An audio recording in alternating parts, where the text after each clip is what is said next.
Assalamualaikum warahmatullahi wabarakatuh. Perkenalkan, kami dari kelompok 3 ingin mempresentasikan hasil materi kami yang berjudul hubungan kompensasi dengan motivasi. Sebelum itu, izinkan saya memperkenalkan diri. Nama saya Alia Tantrawalia dengan NIM 02202200010. Nama saya Sriamani Hasan dengan NIM 022022020. Nama saya Fitriani dengan NIM 02220220117. Langsung saja, saya bacakan materinya. Yang pertama itu pengertian kompensasi dan motivasi.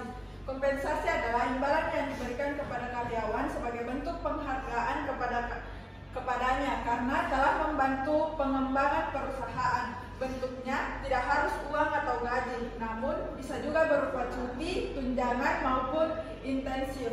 Dengan demikian, semangat pekerja untuk terus berada di performa terbaiknya akan terjaga.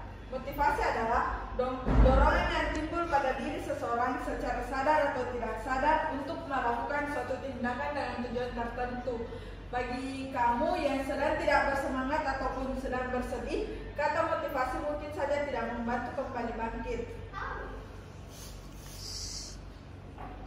Hubungan kompensasi dan motivasi. Karyawan akan termotivasi dengan adanya kompensasi yang diberikan perusahaan. Karyawan akan lebih giat bekerja saat merasa tenaga dan pikiran mereka mendapat penghargaan dari perusahaan. Jika semakin tinggi kompensasi yang diberikan karyawan, maka dengan langsung karyawan menunjukkan sikap semangat dalam bekerja. Jika karyawan malas bekerja, mereka tidak akan dapat memenuhi kebutuhannya karena setiap karyawan akan memenuhi kebutuhan hidupnya dan membutuhkan uang. Dengan begitu karyawan akan termotivasi untuk bekerja demi mendapatkan kompensasi. Semakin tinggi kebutuhan, maka semakin besar pula keinginan karyawan untuk mendapatkan kompensasi yang lebih demi menutupi segala kebutuhannya. Manfaat dari motivasi yang ditunjukkan karyawan dapat menguntungkan perusahaan dan menguntungkan karyawan. Selanjutnya, konsep dan peran kompensasi bagi karyawan dan organisasi. Program-program kompensasi juga penting bagi perusahaan karena mencerminkan upaya organisasi untuk mempertahankan sumber daya manusianya. Selain itu, kompensasi sering merupakan komponen yang paling besar dan penting. Bila pengupahan dan penggajian tidak diadministrasikan secara tepat, perusahaan bisa kehilangan para karyawannya yang baik dan harus mengeluarkan biaya untuk menarik, menyeleksi, melatih, dan mengembangkan penggantinya. Bahkan apabila karyawan tidak keluar, mereka mungkin menjadi tidak puas terhadap perusahaan dan meneruskan produktivitas mereka. Selanjutnya itu bentuk kompensasi. Kompensasi yang diberikan oleh organisasi kepada pekerjanya terdapat dalam beberapa bentuk, yakni pembayaran uang secara langsung atau direct financial payment dalam bentuk upah, gaji, insentif, komisi, dan bonus. Pada dasarnya terdapat dua dasar penentuan upah pegawai, yaitu yang pertama berdasarkan waktu. Pada umumnya, pegawai digaji atas dasar waktu pelaksanaan pekerjaan seperti karyawan pabrik atau buruh biasanya dibayar atas upah atau wages menurut jam atau harian, sedangkan seorang pegawai digaji seperti para manajer profesional dan administrasi. Yang kedua, upah borongan atau piecework. Upah borongan menginginkan kompensasi secara langsung dengan jumlah produksi yang dihasilkan karyawan. Dalam versi sederhana, upah karyawan dihitung dari standar satuan yang dihasilkan dalam per jam. B itu pembayaran tidak langsung atau indirect payment dalam bentuk tunjangan seperti asuransi dan liburan atas dana perusahaan. Tunjangan ini digolongkan dalam paket kesejahteraan, di mana paket ini diberikan kepada seluruh pegawai berdasarkan keanggotaan mereka dalam perusahaan. Di bawah ini adalah beberapa jenis tunjangan, yaitu yang pertama, tunjangan bayaran suplemen menyediakan bayaran untuk tidak bekerja. Tunjangan ini meliputi asuransi, ketenagakerjaan, uang liburan, dan hari libur. Yang kedua itu ada tunjangan asuransi, merupakan jenis lain dari bentuk kesejahteraan pegawai. Pada umumnya perusahaan membaginya ke dalam bentuk asuransi jiwa dan perumahsakitan secara berkelompok, asuransi kecelakaan, dan asuransi ketidakmampuan. Yang ketiga, ganjaran non finansial, yaitu non financial reward. seperti hal-hal yang tidak mudah dikuantifikasi, yaitu ganjaran-ganjaran seperti pekerjaan yang lebih menantang, jam kerja yang lebih luas, dan kantor yang lebih bergengsi. Selanjutnya, peran kompensasi.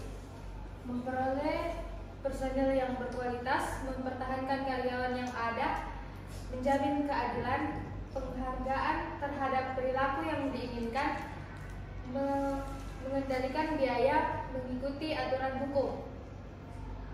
Faktor-faktor yang mempengaruhi kebijakan kompensasi.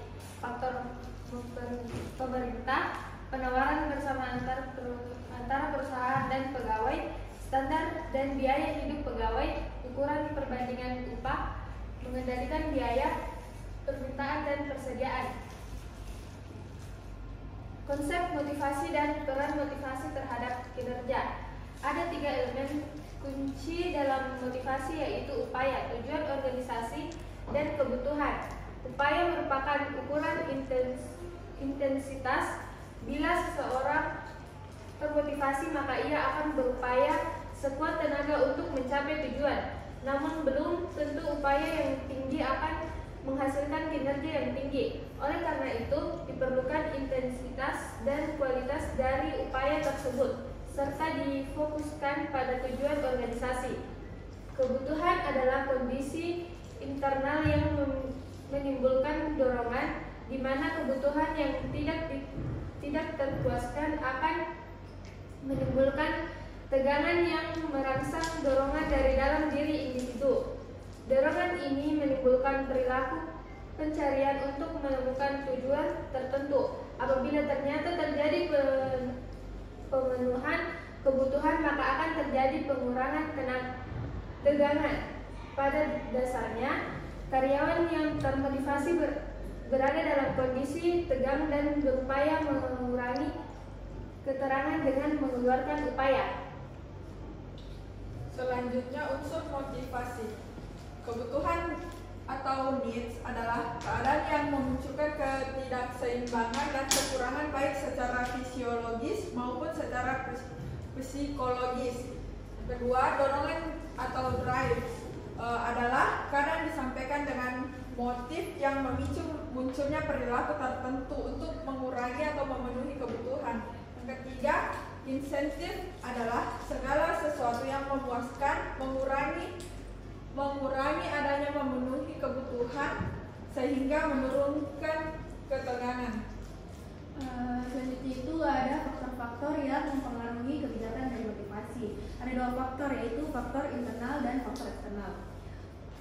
Faktor internalnya itu yang pertama keinginan untuk dapat hidup, yang kedua keinginan untuk memperoleh penghargaan, yang ketiga keinginan untuk memperoleh pengakuan, yang keempat keinginan untuk berkuasa, yang kelima keinginan untuk dapat memiliki. Faktor eksternalnya itu yang pertama ada kondisi lingkungan kerja, kompensasi yang memadai, supervisi yang baik, adanya jaminan pekerjaan, dan yang terakhir itu ada status dan tanggung jawab. Itulah materi kami. Kesimpulannya, untuk meningkatkan motivasi kerja setiap karyawan, tentu setiap perusahaan memiliki cara tersendiri. Salah satunya ialah dengan manajemen kompensasi yang akan diberikan kepada karyawan. Definisi kompensasi itu terdiri ialah segala sesuatu yang diberikan perusahaan karyawan sebagai balas jasa terhadap karyawan. Tujuan manajemen kompensasi secara umum adalah untuk membentuk perusahaan mencapai tujuan keberhasilan strategi perusahaan dan menjamin terciptanya keadilan internal dan eksternal. Memiliki faktor-faktor sebagai berikut, yaitu faktor pemerintah, penawaran bersama antar perusahaan dan pegawai, standar dan biaya hidup pegawai, ukuran perbandingan upah, permintaan dan persediaan, kemampuan membayar. Adanya kompensasi diharapkan dapat meningkatkan motivasi kerja setiap karyawan hingga dapat memenuhi kebutuhan seperti kebutuhan fisiologis, kebutuhan rasa aman, kebutuhan sosial atau rasa memiliki, kebutuhan harga diri, dan kebutuhan aktualisasi diri. Itulah tadi presentasi kami. Sekian dan terima kasih. Assalamualaikum warahmatullahi wabarakatuh.